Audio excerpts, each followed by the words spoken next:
فرشتے کہیں گے بھائی تمہیں کون روک سکتا، جاؤ چلے جاؤ، بے حساب ہی جانا ہے، تم نے تمہارا کوئی حساب نہیں۔ پھر اللہ تعالیٰ نے اعمال کی قیمت بڑھا دی، اعمال میں قوت پیدا فرما دی۔ ہر آدمی تو حج نہیں کر سکتا نا، غریب آدمی کو کہا اشراق پڑھ، تجھے حج اور عمرے کا ثواب گھر میں روزانہ دے دوں گا، 2 نفل صبح پڑھ لے، حج کا بھی ثواب عمرے کا بھی ثواب۔ مالدار پڑھے تو اس کو بھی ملے، غریب پڑھے تو اس کو بھی ملے، اس کے لیے نہیں، جو بھی پڑھے۔ اوابین کے 6 نفل پڑھ لے تو 12 سال کی عبادت کا ثواب، سورہ یاسین پڑھ لے تو 10 قرآن کا ثواب، سورہ زلزال پڑھ لے تو آدھے قرآن کا ثواب، قل یا ایھا الکافرون پڑھ لے تو 1/4 قرآن کا ثواب، قل هو اللہ احد پڑھے تو 1/3 قرآن کا ثواب۔ رات کو اٹھ کے 2 نفل پڑھ لے تو قبر کے اندھیرے روشنیوں میں تبدیل ہو جائیں۔ اس امت کے ساتھ خصوصی رعایت ہے، پہلوں کے ساتھ نہیں تھی، اس کے ساتھ ہے۔ مقام اتنا اونچا بخشا کہ معراج پہ ابراہیم علیہ السلام سلام بھیج رہے ہیں کہ یا رسول اللہ اپنی امت کو میرا بھی سلام کہہ دینا، اور اس میں ہمارے جیسے بدماش بھی شامل ہیں، ہمارے جیسے ظالم بھی شامل ہیں، کہ ہمیں بھی ابراہیم خلیل کا 7ویں آسمان سے سلام آیا، حضور کی برکت سے آیا۔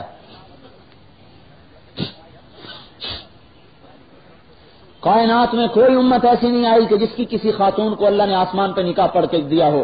حضرت اس امت کی خاتون ہے زینب بنت جحش، جن کا اللہ نے آسمان پہ نکاح پڑھ کے حضور کے نکاح میں دیا کہ فلما قضا زید منها وطرا زوجناکھا، اے میرے نبی میں نے تیرا نکاح زینب کے ساتھ پڑھ دیا، جب وہ تیری بیوی ہے۔ یہ صرف یہی امت ہے، دنیا میں کوئی امت ایسی نہیں آئی جس کو اللہ نے سلام بھیجا ہو۔ یہ وہ امت ہے جس کا آسمان سے اللہ نے حضرت خدیجہ کو سلام بھیجا، جب ان کا سارا مال لگ گیا تو حضرت جبریل آیا، یا رسول اللہ اللہ تعالیٰ خدیجہ کو سلام دے رہے ہیں۔ جب حضرت ابوبکر صدیق کا سارا مال لگ گیا تو اللہ تعالیٰ نے جبریل علیہ السلام کو بھیجا کہ یا رسول اللہ اللہ تعالیٰ ابوبکر صدیق کو سلام کہہ رہے ہیں۔ یہ بھی اسی امت کی خصوصیت ہے،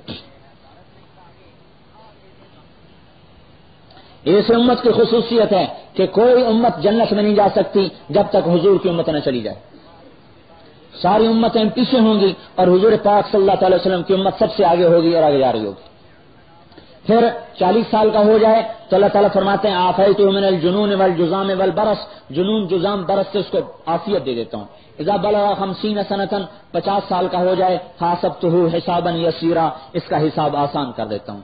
اذا بلغ 60 سنۃ، یہ 60 سال کا ہو جائے حببت الیہ الانابہ، اس کو اپنی طرف کھینچنا شروع کر دیتا ہوں، خود بخود اپنی طرف بلانا شروع کرتا ہوں۔ اذا بلغ 70 سنۃ، 70 سال کا ہو جائے احبہ اللہ اہل السماء، میں بھی اس سے پیار کرتا ہوں، میرے فرشتے بھی اس سے پیار کرتے ہیں، فرشتوں کو کہتا ہوں تم بھی پیار کرو، میرا 70 سال کا نوکر ہے۔ فرض ہے کہ ایک شاعر گزرا ہے، ایسے ہی تھا بیچارہ، گری پڑی زندگی تھی اس زمانے کے لحاظ سے، ایک اپنی بیوی کے جنازے میں شریک تھا، حسن بصری بھی شریک تھے۔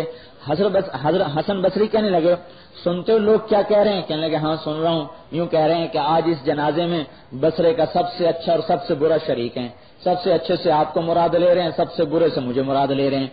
اور حضرت حسن بصری نے فرمایا تو نے اس دن کے لیے کیا تیار کیا ہے؟ کہنے لگے حسن میں خالی دامن ہوں، میرے پاس کچھ نہیں سوائے گناہوں کے، اتنی بات ہے یہ میری داڑھی اسلام میں سفید ہوئی ہے اور میرے پاس 70 سال کا کلمہ توحید ہے اور میرے پاس کچھ نہیں۔ اس کا چند دنوں بعد اس کا بھی انتقال ہو گیا۔ خواب میں اپنے ایک ساتھی کو ملا، کہا پوچھا بھائی کیا ہوا استاد آپ کے ساتھ؟ کہ اللہ تعالیٰ نے مجھے اپنے سامنے کھڑا فرمایا، ارشاد فرمایا فرزدق حسن سے کیا بات کی تھی تو نے؟ یاد ہے؟ کہا جی یاد ہے۔ کا دوہراؤ کیا کہا تھا؟ کہا جی کہا تھا کہ اسلام میں بوڑھا ہوا ہوں اور 70 سال کی توحید ہے اور کچھ نہیں۔ کہا اسی پر میں نے تجھے معاف کر دیا ہے۔ 70 سال کا ہو جائے تو اللہ بھی پیار کرتے ہیں، فرشتے بھی پیار کرتے ہیں۔ یحییٰ بن اقسم ایک محدث ہیں، ان کا انتقال ہو گیا، خواب میں کسی کو ملے، کہنے لگے کیا ہوا؟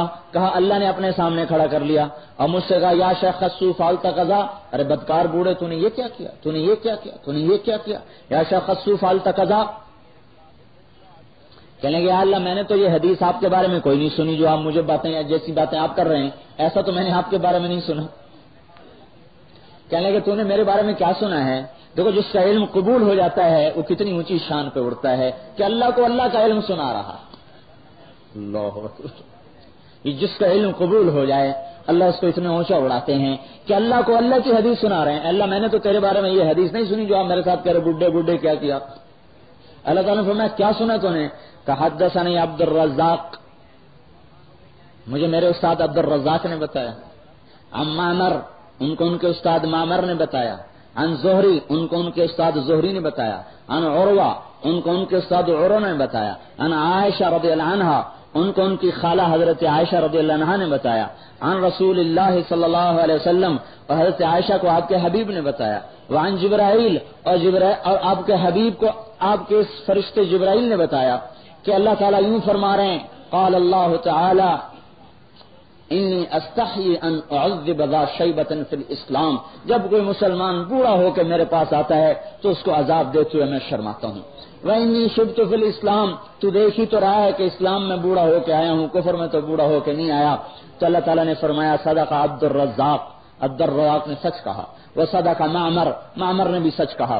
وصدق زہری، زہری نے بھی سچ کہا. وصدق عروہ، عروہ بھی ٹھیک کہہ رہا ہے. وصدقت عائشہ، عائشہ رضی اللہ عنہا نے بھی صحیح کہا. وصدق رسول اللہ، میرے حبیب نے بھی سچ کہا.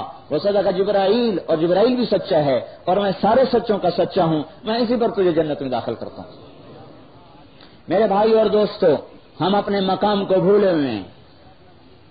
اذا بلغ 80 سنۃ، جب یہ 80 سال کا ہو جاتا ہے تو اللہ تعالیٰ فرماتے ہیں اچھا اب یہ 60 آ گیا، اس کی نیکیاں لکھتے رہو، برائیوں کو چھوڑتے رہو.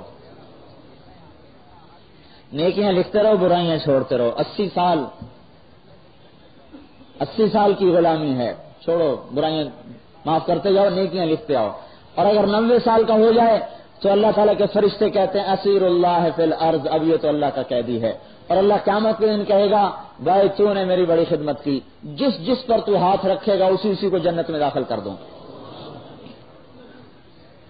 اچھا، اللہ کے دینے کے تو اتنے بہانے اور ہم اتنے ہی نافرمان، یہ بات جڑتی تو نہیں ہے، سجدی تو نہیں ہے بات. کتے کو بھی روٹی ڈالیں تو بھونکنے کی بجائے سر جھکا دیتا ہے، غرانے کی بجائے سر جھکا دیتا ہے. تو ہم تو انسان ہیں، اللہ نے صرف روٹی نہیں ڈالی، اللہ نے بہت کچھ دیا ہے.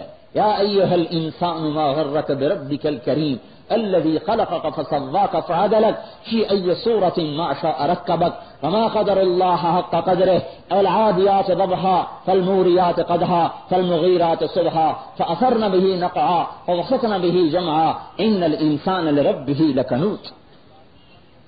یہ ساری آیات اللہ نے گلا کیا ہے کہ میں نے کیا کیا اور تو نے کیا کیا. تو میرا ناشکرہ بنا، میرا ناشکر گزار بنا. میرے محترم بھائی اور دوستو، ساری دنیا کے انسانوں تک اللہ تعالیٰ نے ہمیں اپنا پیغام پہنچانے کے لیے منتخب کیا ہے کہ یہ امت پوری دنیا کے انسانوں کو اللہ کا پیغام پہنچانے کے لیے آئی ہے. اسلام پوری دنیا میں پھیلے، اس کے لیے نبی کوئی نہیں آئے گا، اس کے لیے ہم ہی ہیں، میں ہوں، آپ ہیں. پوری دنیا کے تاجر، زمیندار، کاشتکار، تمام طبقات سے تعلق رکھنے والوں کو اللہ تعالیٰ نے اس کے لیے دعوت دی ہے کہ جو میرے نبی کا کلمہ پڑھنے والا ہے وہ میرے پیغام کو لے کر ساری دنیا میں جائے. اللہ تعالیٰ نے حضور صلی اللہ علیہ وسلم کو سارے عالم کا نبی بنا کر بھیجا. آپ کی دعوت کی بنیاد 2 طبقے پہ اٹھی ہے، ایک تاجر تھے، ایک زمیندار تھے. ابتدا تاجروں سے ہوئی ہے اور انتہا زمینداروں سے ہوئی ہے. سب سے پہلا ایمان لانے والا حضرت خدیجہ ہیں جو سب سے بڑی تاجر ہیں مکہ مکرمہ کی. سب سے بڑے تاجر ریشم کے صدیق اکبر ہیں جو مسلمان ہوئے ہیں. سب سے بڑے تاجر عثمان ابن عفان ہیں جو مسلمان ہو رہے ہیں. یہ سارے بڑے بڑے تاجر ہیں. حضرت عمر فاروق بڑے تاجر ہیں جو مسلمان ہو رہے ہیں. اللہ تعالیٰ نے تاجروں کو ذریعہ بنایا مکہ مکرمہ میں اسلام کی پہلی اینٹ کے رکھے جانے کا.